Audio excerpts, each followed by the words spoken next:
Hi, this is Phoenix, and I'm going to talk about the philosophy of choice.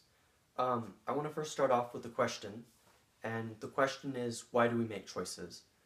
Throughout this little talk, try to think about that question and think about why you make choices and what you hope to get out of those choices, or what you don't hope to get out of those choices, or what those choices mean to you, um, what kind of choices you can make, etc.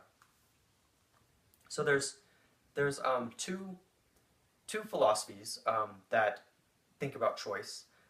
There's determinism, which denies choice, says that our choice is determined. Usually, they say that it's determined by the environment and by our genes.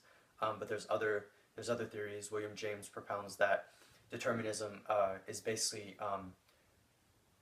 us in a clock, and so the clock works according to its clockwork, according to its gears, and we basically can only go along with that. So there's different theories on determinism, but the main idea is that our choices are determined.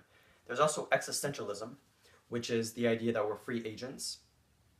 And Sartre has a great quote where he says that man is fully responsible for his nature and his choices. So that gives you an idea of kind of the extent to which they think that we're free. Now, these are definitely contrasting philosophies.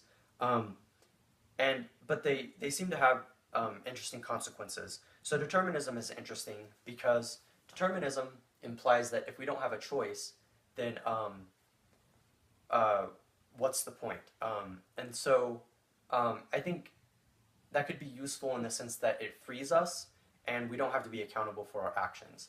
But of course, the immediate problem is we do have to be accountable for actions. We have to be accountable for pretty much every action that we do. And but in fact, my criticism of determinism isn't going to be that. It's going to be the fact that I think it's too limiting to our cognition. So what I mean by that is we are thinking beings. We have the ability to think. And why do our decisions always have to match up with our thought and with the things that we think about? Just a question to think about.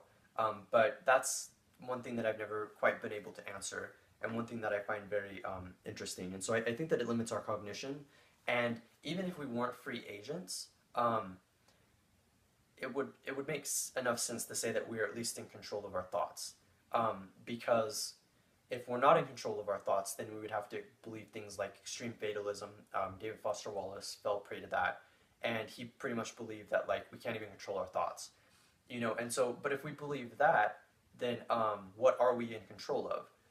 And I think that if we're not in control of our actions, but we're at least in control of our thoughts, I believe that it at least gives us a certain power over the world that we otherwise wouldn't have. And I've kind of mentioned that in previous talks, but yeah.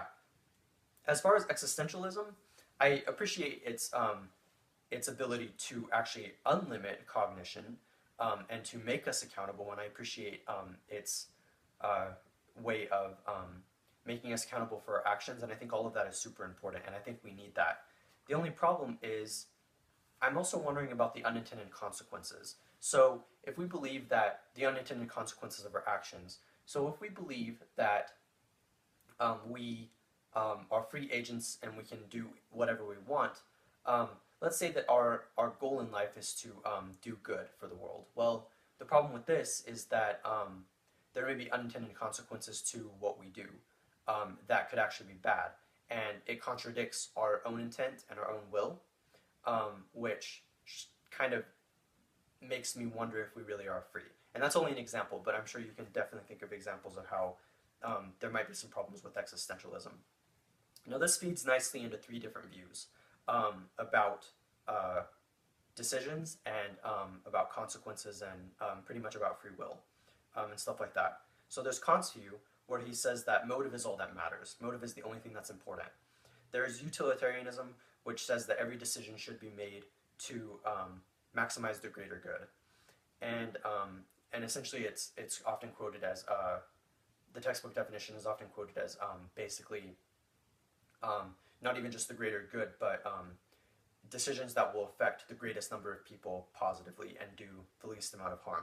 There's also Darwinism, which is the idea that environmental pressures and our genes uh, are pretty much what drive everything, and so and so pretty much all that matters is survival. So now I think that all of these views are interesting, but I think that the problem with Kant's view is that it doesn't take into account, again, unintended consequences. So you might have the most perfect motive, or the most perfect reason for doing something, and yet it may have an unintended consequences. Now, this is a very dangerous reality that we live with, and I think this is what makes decision making so hard, and why we rely so much on rationality. The problem with utilitarianism, however, is that it makes me wonder who decides what the greater good is, and obviously, if it's affecting a certain amount of people, and for the greatest number of people, then obviously that's the greater good. But it still leaves the question open of who decides what that greater good is. I don't really know how else to go into that, but it's just something to think about. And then finally, the problem with Darwinism is that there is no greater good. So essentially, everything that we do is for the survival of the species, which is great if we consider the survival of the species the greater good. But there seems to be a kind of inherent emptiness to that kind of view, at least to some degree, because if the meaning of life is only to reproduce, then it makes me wonder if there could ever be any kind of transcendental or metaphysical view that we haven't taken into account, or even a spiritual view. And if we believe too much into that, then it would imply that there is no greater good. There is no more like, call it destiny. There's no destiny. There's no spiritual meaning, and I think that it makes it difficult. Now, there's two ways and two things that help us make decisions. That would be emotion, first off, and then rationality. Now, emotion is good because it's good for making quick decisions. So when we're emotional, we do something on the fly. And rationality is good because it's good for deliberation. And so these are often pitted against each other. They're often seen as contrasting views and contrasting entities, and that would make sense. Now, I don't want to go into too much detail about the good things. What I want to do is think about the more negative things. So often what you hear if you act on emotion is that you're too impulsive. I think that's a given, so I'm not going to go into it anymore. But one thing that I want to talk about in terms of rationality that I feel like is the flip side of emotion and the claim against emotion is that whenever you deliberate and you're not emotional, you're not acting on your conviction. And I think that that's the problem with being too rational. We all have convictions. And I believe that our emotions help us portray those convictions. And whenever we don't act on our emotions, sometimes we're betraying our convictions. So often what you hear is that we need to avoid our emotions because they can cause destruction or they can cause harm. And all of that is reasonable, and I don't dispute that. But what I do dispute is how often are we sure that it's causing destruction? What if we need our emotions in order to have more conviction? It's just something to think about. Now, I don't really have a whole lot to say other than that, but it's pretty clear that we have a lot of tools and moral outlooks for choice. There's a lot of ways of looking at choice.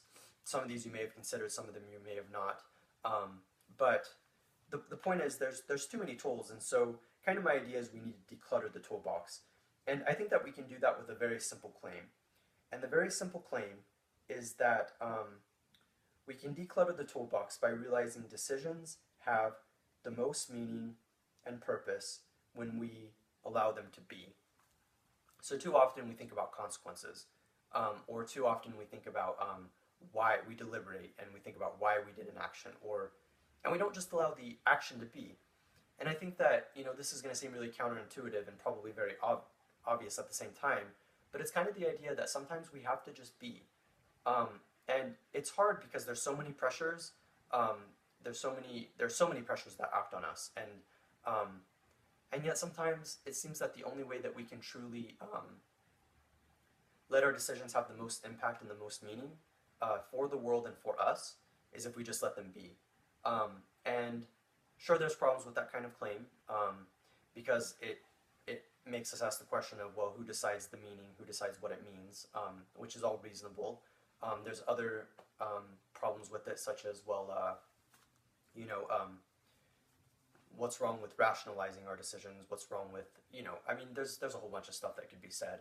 But the main point I'm getting at is you know, and also, and the main problem is, why is it okay to just be? And I think that's a good question. But I don't really have an answer.